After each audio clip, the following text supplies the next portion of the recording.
आज जिस वचन पर या जिस थीम पर हम विचार करेंगे, जिस विषय पे हम विचार करेंगे, वो है परमेश्वर का न्याय उचित और दयापूर्ण होता है। आज के समय में जब हम देखते हैं तो देखते हैं कि लोगों को माफ़ करना या किसी की गलती भुला देना लोगों के लिए बहुत मुश्किल हो गया है। लोग माफ़ करने में को या भूल जाने को एक तरह से अपनी बेइज्जती समझते हैं, उनका ईगो हर्ट हो जाता है अगर वो किसी को माफ़ कर दे। इसलिए भी लोग एक दूसरे को माफ़ नहीं करना चाहते, और अगर कोई किसी को माफ़ कर भी देता है तो उस व्यक्ति के प्रति वो अपने दिल में उस भावना को बसाए रहता है। चाहे वो मुंह से बोलते कि मैंने तुझे माफ़ किया, लेकिन उसके मन में वो गुस्सा, वो द्वेष हमेशा बना रहता है। और जब भी वो व्यक्ति उस व्यक्ति के सामने आता है तो वो सारी बातों को फिर से याद कर कर उसी गुस्से को उसके अंदर होता है। चाहे वो ऊपर से अच्छे से बात करता है, लेकिन अपने मन में वो दूसरे व्यक्ति के प्रति गुस्सा उसका कायम रहता है। और कई बार ऐसा भी होता है कि जो हमारे आसपास के लोग होते हैं वो हमें ऐसा नहीं करने देते, क्योंकि उनके मुताबिक अगर हम किसी को माफ़ करते हैं तो हम उस व्यक्ति के सामने कमज़ोर हो जाते हैं। लोग हमें कमज़ोर समझेंगे अगर हम किसी व्यक्ति को माफ़ करेंगे, क्योंकि आज के समय में लोगों को ये लगता है कि बदला लेना ज़रूरी है, या जैसे टिट फॉर टैट जिसे कहते हैं वो होना चाहिए। तो अगर हम किसी को माफ़ करते हैं तो लोग हमें वो ऐसा नहीं करने देते, क्योंकि वो कहते हैं कि अगर तुम ऐसा करोगे तो वो तुम्हें कमज़ोर समझेगा, तुम उसके सामने कमज़ोर हो जाओगे। तो वो भी माफ़ करने के लिए हमें कई बार हमें मना करते हैं। लेकिन जब हम, और यही चीज़ आज हम अपनी कलीसियाई जीवन में भी देखते हैं, दुनियावी बाहरी जीवन में, या और हम अगर सेकुलर वर्ल्ड में देखते हैं तो वही चीज़ हमारे कलीसिया में भी कई बार हम पाते हैं कि लोग कलीसिया में भी एक दूसरे को माफ़ नहीं कर पाते या एक दूसरे को माफ़ करना पसंद नहीं करते। और अगर कोई किसी के प्रति गुस्सा होता है, द्वेष होता है, या कोई किसी के प्रति गलती कर दे तो वो अपने मन में रखते हैं और उसका वो बदला लेने की सोचते हैं। लेकिन हमें खुदा ने ये सिखाया है कि हमें माफ़ करना है, और खुदा ने हमें ये सिखाया है कि हमें न्याय नहीं करना है, बल्कि हमें दूसरे व्यक्ति के प्रति दयापूर्ण हृदय होना चाहिए, और हमें उसके प्रति उसको माफ़ करना चाहिए। और जब हम देखते हैं कि अगर हम किसी के ऊपर उंगली उठाते हैं तो वो बाकी 4 उंगलियां हमारे ऊपर होती हैं। और आज जब यीशु मसीह की हम शिक्षाओं को देखते हैं, और अगर हम उसके पहाड़ी उपदेश में देखें और उसके साथ और ये बाप में हम देखें, तो वहाँ पे वो माफ़ी के बारे में हम देखते हैं। और 5वीं आयत में लिखा है कि अगर हम किसी के ऊपर दोष लगाते हैं, माफ़ नहीं करते हैं, तो हम उससे बड़े दोषी ठहराए जाएंगे। तो इस तरह से जब हम यीशु मसीह के जीवन को देखते हैं, और यीशु मसीह जो हमारे सामने एग्जाम्पल सेट करता है, तो वो हमें बहुत से एग्जाम्पल हमें सुसमाचार में मिल जाएंगे कि किस तरह से यीशु मसीह ने माफ़ किया, या कि यीशु मसीह की जो माफ़ी है वो हर किसी के लिए है। चाहे वो व्यक्ति पापी हो, चाहे वो कोई भी हो, वो माफ़ हर किसी व्यक्ति को उसने माफ़ करा। और यहाँ तक कि हम देखते हैं कि जब वो क्रूस पर चढ़ा तो उसने उन लोगों को भी माफ़ कर दिया जिन्होंने उसको क्रूस पर चढ़ाया था, और वो परमेश्वर से प्रार्थना करता है, पिता इन्हें माफ़ कर, ये नहीं जानते कि ये क्या करते हैं। और जब पतरस ने भी उससे आके पूछा कि मैं अपने भाई के अपराध को कितनी बार क्षमा करूं, तो यीशु ने उसको कहा कि 7 बार, वरन 7 बार के 70 गुना। तो इसका मतलब ये नहीं था कि यीशु मसीह 490 टाइम बोल रहे हैं कि माफ़ करो। इसका मतलब यह है कि हमें अनंतहीन, हमें ऐसे ही हमेशा माफ़ करना है, और उसकी कोई गिनती नहीं होनी चाहिए। अनंतहीन क्षमा देने के लिए वो हमें करता है। और अगर हम मत्ती 18:35 में लिखे तो यहाँ लिखा है, इस प्रकार यदि तुम में से हर एक अपने भाई को मन से क्षमा ना करेगा तो मेरा पिता जो स्वर्ग में है तुम से भी वैसा ही करेगा। तो अगर हम किसी को मन से क्षमा नहीं करते हैं तो परमेश्वर भी हमारे साथ ऐसे ही करेगा। और तो ये सारी चीज़ें जब हम सुसमाचार में देखते हैं, और आज जब हम जिस पैसेज के बारे में हम विचार कर रहे हैं, वो जो व्यभिचारिणी को क्षमा करने का और जो अभी हमारे सामने पढ़ा गया, उसमें भी हम देखते हैं कि यह जब हम उसको भी देखते हैं तो वहाँ पे भी हम यीशु मसीह को दया, प्रेम, अनुग्रह और क्षमा से भरा हुआ एक प्रभु के रूप में देखते हैं। और वो जो व्यभिचारी स्त्री पर जो पकड़ी गई थी, और जो उसके साथ यीशु मसीह ने जो व्यवहार किया, उससे ये स्पष्ट होता है। तो सबसे पहले हम देखते हैं कि जो स्त्री जो पकड़ी गई थी, और जिसकी घटना के बारे में हम देख रहे हैं, जो उसमें हम देखते हैं कि यीशु जो पकड़ी गई थी उस स्त्री को यीशु को दया, प्रेम, अनुग्रह और क्षमा से भरे हुए पुरुष के रूप में उसमें चित्रित किया गया है कि वो उस समय दया से भरा हुआ था। और जो शास्त्री और फरीसी उस औरत को लेके आए थे, वो उसको यीशु मसीह को, जब वो पीछे हम देखें तो वो उसको कहते थे कि ये पापियों का मित्र है और ये जो जिन लोगों को बहिष्कृत किया हुआ है उन लोगों के साथ ये मिलता जुलता है और उनके साथ अपने समय बिताता है और ये धार्मिक परंपराओं का उल्लंघन करता है। और इसी वजह से वो उसको यीशु मसीह के पास लेने आए। और हम जो ये घटना है इसमें हम देखते हैं कि उसमें यीशु मसीह ने न्याय और दया के बीच में एक जो हमें संतुलन भी हमें सिखाता है। अगर हम देखें, जो एक कमेंटेटर ने लिखा है, उसने कहा है कि पाप को क्षमा ना करने में यीशु के न्याय और पापी को क्षमा करने में उसकी दया के बीच नाजुक संतुलन जो है वो ही हमारे लिए एक महान सुसमाचार है कि हम जो पाप है उसको उसने क्षमा नहीं किया, उसको न्याय करा, लेकिन पापी को भी क्षमा करके उसने उनके उस जो बीच में जो संतुलन बताया वो हम लोगों के लिए एक बहुत बड़ा सुसमाचार है। और जब हम देखते हैं कि जब ये जो स्त्री थी और जो ये जो व्यभिचार में पकड़ी गई थी, तो उसमें हम देखेंगे आज जब जो पैसेज है इसमें हम 3 तरीके से देखेंगे। एक देखेंगे कि उन फरीसियों की नज़र से उस स्त्री को देखेंगे, फिर हम उस यीशु मसीह की नज़र से उस स्त्री को देखेंगे और लास्ट में हम अपनी नज़र से उस स्त्री के बारे में हम देखेंगे। तो सबसे पहले हम देखेंगे उन फरीसी जो याजक थे, जो फरीसी और जो शास्त्री उसको पकड़ के लाए थे, उनकी नज़र से हम देखेंगे। तो वो लोग जो उसको पकड़ के लाए, और जब यीशु मसीह, अगर हम 20वीं पद में पढ़ें तो यीशु मसीह उस समय जो था उस समय वो मंदिर में उपदेश देते हुए भंडार घर में कहीं पे उस जगह पे वो बैठा हुआ था और वहाँ पे वो उपदेश दे रहा था। तो वहाँ पे वो लोग उस स्त्री को उसको पकड़ के लाए और उनका जो लाने का जो मोटिव था वो ये था कि वो यीशु मसीह को फंसाना चाहते थे, उसको ट्रैप करना चाहते थे उस स्त्री के द्वारा। तो जो शास्त्री थे, जो अपने आप को सेल्फ राइचस समझते थे, जो न्याय के और जो व्यवस्था के पूरे जानकार अपने आप को समझते थे, वो यीशु मसीह के पास उस स्त्री को लाए और कहा, हे गुरु, ये स्त्री व्यभिचार करते पकड़ी गई है। व्यवस्था में मूसा ने हमें आज्ञा दी है कि ऐसी स्त्रियों को पथरवाह करे, सो तू इस स्त्री के विषय में क्या कहता है। तो जैसा मैंने पहले कहा कि वो यीशु मसीह को फंसाने के लिए उस स्त्री को लेके आए थे। तो क्योंकि वो एक्सपेक्ट कर रहे थे कि यीशु मसीह अगर कहता है कि अगर इसको माफ़ कर दिया जाए तो वो पुराने नियम की जो व्यवस्था थी, जो मूसा की व्यवस्था थी, उसका वो उल्लंघन कर रहा है। और अगर वो ये कहते कि उसको पथरवाह कर दो और उसको मारने के पक्ष में हो, तो वो जो अभी तक जो यीशु मसीह जो माफ़ी की शिक्षा दे रहा था, लोगों को माफ़ कर रहा था, या जो माफ़ी के बारे में वो प्रचार कर रहा था, शिक्षाएं दे रहा था, वो चीज़ उसके जीवन से झूठी हो जाएगी, क्योंकि उसने खुद ही उस स्त्री को माफ़ नहीं किया। तो जो इस शास्त्री और फरीसी थे, जैसे मैंने पहले कहा कि ये जो व्यवस्था थी उसको लिटरली मानते थे और जो आज्ञाएं थी उनको आज्ञाओं के अंदर आज्ञा बना के, और वो उसको छोटी छोटी आज्ञाएं बना दी थी और वो हर आज्ञा को फॉलो करने के लिए लोगों को बोलते थे। और उनका मानना ये था कि परमेश्वर को प्रसन्न करने का एकमात्र जो रास्ता है वो यही है कि जो व्यवस्था है उसका पूर्ण रूप से पालन किया जाए, और जो उसका पालन नहीं करता वो परमेश्वर से दूर है, या परमेश्वर की नज़र में उसको क्षमा नहीं मिलनी चाहिए। और इसीलिए वो इस स्त्री को भी लेके आए कि उसको मृत्यु दंड क्यों नहीं मिलना चाहिए। तो वो जब स्त्री को वो लाए, तो वो इसी तरह से हम लोग जो मसीह हैं, जो हम कलीसियाएँ भी हैं, वो भी कई बार ऐसे रूल्स बना लेती हैं या ऐसे नियम हो जाते हैं कि अगर उसको फॉलो नहीं किया जाए तो उनको लगता है कि ये सही नहीं है, परमेश्वर की नज़र में सही नहीं है। हालांकि वो जो नियम है, जो रूल्स हैं, वो उनके द्वारा ही बनाए गए हैं, लेकिन वो इसको परमेश्वर से जोड़कर एक हार्ड स्टैंड लेते हैं, और जो अगर कलीसिया में उनको फॉलो नहीं करता तो उनके प्रति वो न्याय करने की सोचते हैं, या उनको सोचते हैं कलीसिया से निकाला जाए, या उनको सोचते हैं कि वो कलीसिया में रहने के लायक नहीं है।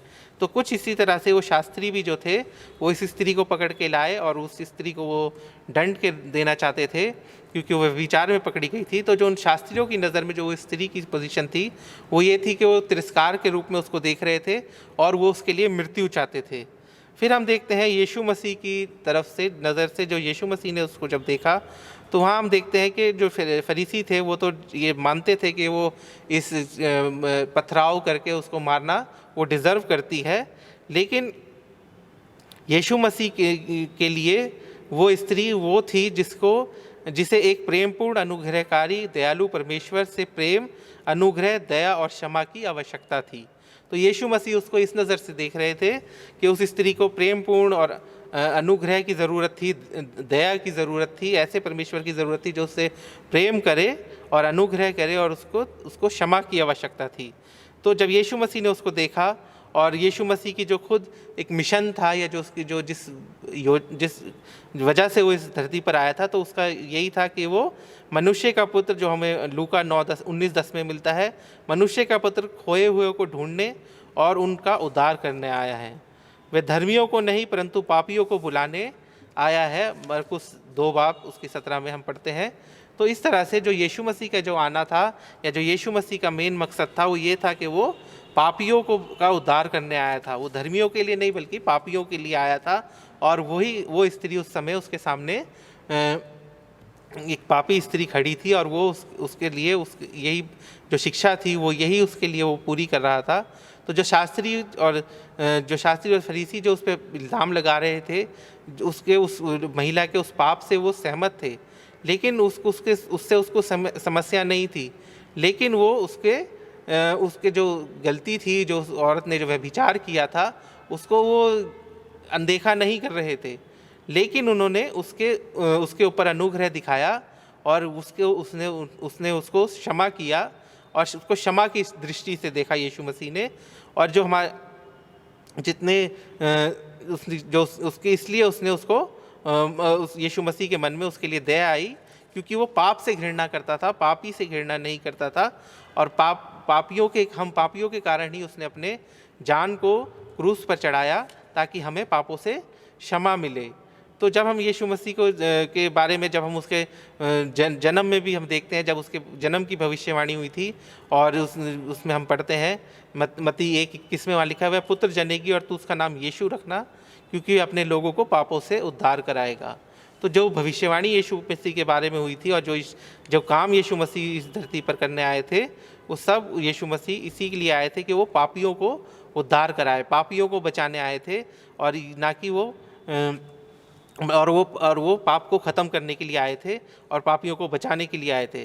तो यहाँ पे भी उस स्त्री के पाप को वो क्षमा करके और उस स्त्री जो पापी थी उसको उन्होंने उसको बचाया।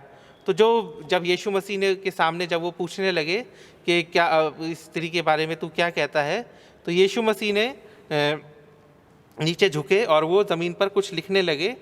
और जब फिर दोबारा से उन्होंने उसको परखने के लिए उसको दोबारा से उससे पूछा, तो जब यीशु मसीह ने और 7वीं आयत में जब उसे पूछते ही रहे तो उससे सीधा होकर कहा, तुम में से जो निष्पाप हो वही पहला पत्थर मारे। और फिर झुककर वह उंगली से कुछ लिखने लगा।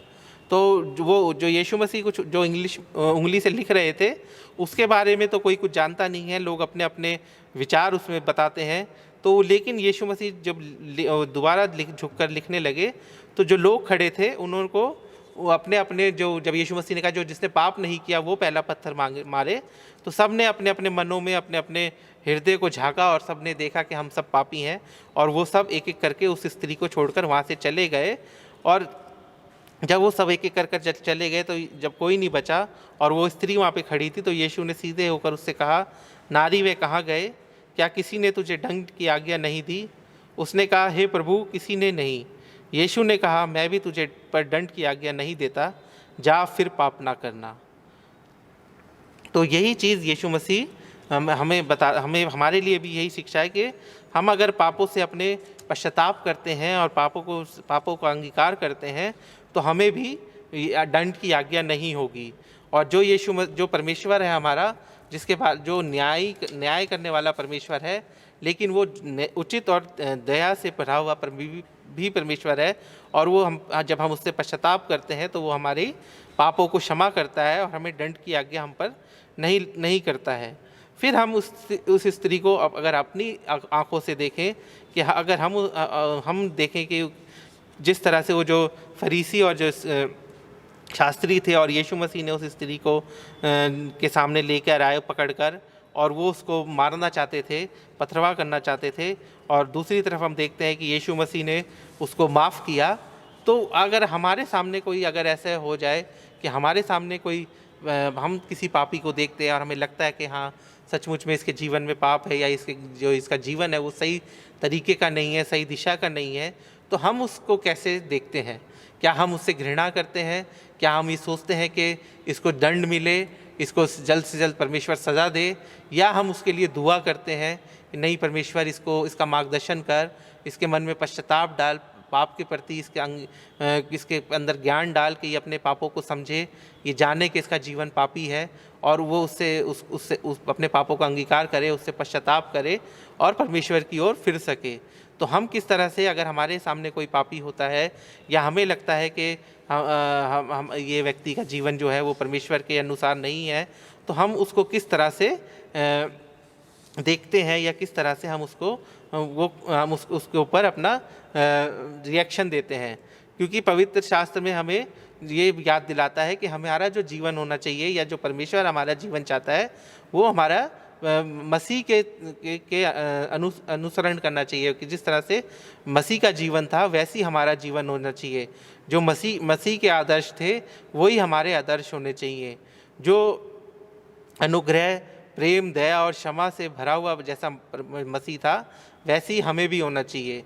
यदि मसीह हमारा आदर्श है तो हम उस जो पौलुस ने जो बात पौलुस की हमें बात जो बोली है वो हमें हमारे जीवन में लागू होनी चाहिए। अगर हम पढ़ें रोमियो 15:7 वहाँ पे लिखा है, इसलिए जैसा मसीह ने भी परमेश्वर की महिमा के लिए तुम्हें ग्रहण किया है, वैसे ही तुम भी एक दूसरे को ग्रहण करो। तो हमें भी एक दूसरे को ग्रहण करना है। हम सब पापी हैं, हम सब ने पाप किया है, और हम सब पाप करते हैं, लेकिन हम सबको एक दूसरे को ग्रहण करना है। हम कोई किसी को अपने से बेहतर नहीं समझे, या कोई किसी से अपने को ये ना सोचे कि मैं ज़्यादा धार्मिक हूँ, मैं ज़्यादा वचन को पढ़ता हूँ।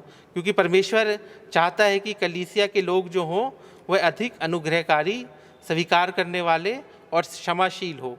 लेकिन अगर कलीसिया के लोग ऐसे हैं कि कठोर हैं, आत्मधर्मी हैं, आत्मन्यायपूर्ण हैं, तो वो केवल मसीह के शरीर को चोट और क्षति लाता है।